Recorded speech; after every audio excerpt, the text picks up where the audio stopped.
జగన్ ఉంటే బాగుండేది, నేను వస్తే బాగుండేది అని జగన్ ప్రతిసారి చెప్తున్నాడు, నిజమేనా? చెప్పినాడు, రాలేదే. ఆయనకి వేసింది కూడా ఆయనకే కూడా వేసిన ఓట్లు రాలేదే. ట్రాక్టర్లకు వేసినాడు, ఆటో వాళ్ళకి వేసినాడు, టైరింగ్ వేసినాడు, మంగళోళ్ళకి వేసినాడు, అందరికి వేసినాడు, కార్ డ్రైవర్లకి వేసినాడు, లారీ డ్రైవర్లకి వేసినాడు, పిల్లోళ్ళకి వేసినాడు. మా బోట్ వాళ్ళకు 18,000 ఇచ్చినాడు. 3 మాటలు వేసినాడు. మాకేం లేదు. రైతు భరాత్ కూడా వేసినాడు. ఇప్పుడు మాకేమీ లేదు, మీకేం లేదు. ఏం లేదు.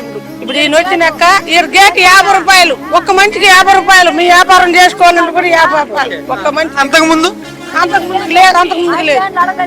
5 ఏళ్ళు ఎవరు గేట్ కట్టే ఎత్తలేదు. ఇప్పుడే కొత్తగా పెట్టారు. మళ్ళా 50 రూపాయలు కట్టావు మరి?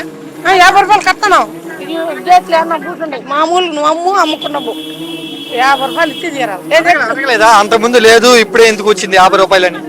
ఆడపోయి మాట్లాడుకో, మున్సిపాలిటీలో మాట్లాడుకో.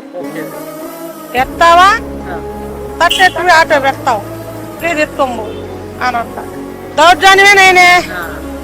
ముందు చల్లదానంగా ఉండింది, గేట్ రాకుండా ఉండే. ఇప్పుడు ఎవరైనా బలసిన దౌర్జన్యమే. మాట్లాడినామంటే దౌర్జన్యమే. తంతా పడొస్తున్నాను కూడా అంటారు.